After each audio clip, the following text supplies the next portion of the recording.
In the last episode, we learned about the canonization and the Old Testament canonization by the Jewish Council. In this episode, we will understand about the New Testament canon and the apocryphal books which are restricted from the current Holy Bible. Though the early Christian churches accepted the canonicity of the Old Testament, it took years to publish the list of New Testament canonical books. All the New Testament books were written by the end of 1st century AD. Yet, it was by 4th century AD the official list of New Testament canonical books were affirmed and approved.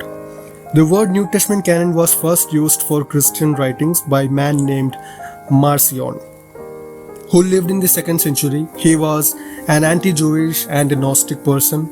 In AD 140, Marcion itself formed a church in Rome. As per his own teachings, he codified the first New Testament canon by accepting the Gospel of Luke and the 10 epistles of Paul. He was deadly against the Old Testament and accepted only those documents that supports his teachings. By the end of 2nd AD, 4 Gospels, Acts of Apostles, and the 13 epistles of Paul were accepted in almost all areas. But in some areas, Hebrews, 1 and 2 John, James, 1 and 2 Peter, Jude, and Revelation were accepted. Along with this, the epistle of Barnabas, Didache, teaching of the 12 disciples, epistle written to Laodicea, and the revelation of Peter were widely circulated. In AD 367, Athanasius wrote to all the churches that the New Testament canon is accepted and it contains only 27 books, and he ordered not to add or remove any books to or from this.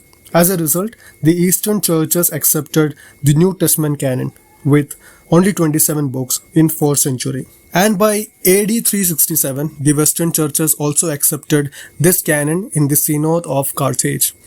So we do have 3 criterion that are used in the New Testament canonization as well, just like the Old Testament canonization fundamental criteria. The first one was apostolic, just to check whether the book is written or accepted by any apostles.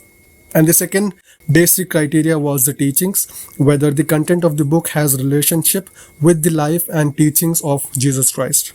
And the third criteria was the acceptance, whether the Christian churches accepts this particular book as a whole or not.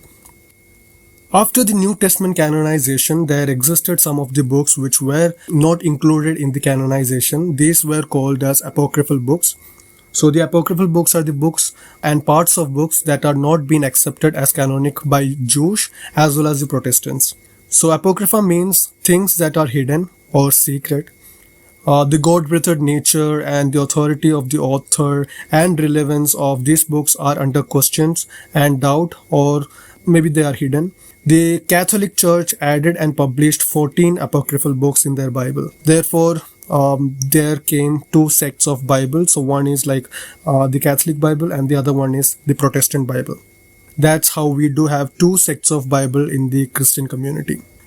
1 and 2 Esdras, Tobit, Judith, rest of Esther, Wisdom, Ecclesiasticus, Baruch, Song of the 3 Children, Story of Susanna, the idol Baal and the dragon, Prayer of Manassas, and 1 and 2 Maccabees are the apocryphal books which were included in that Bible.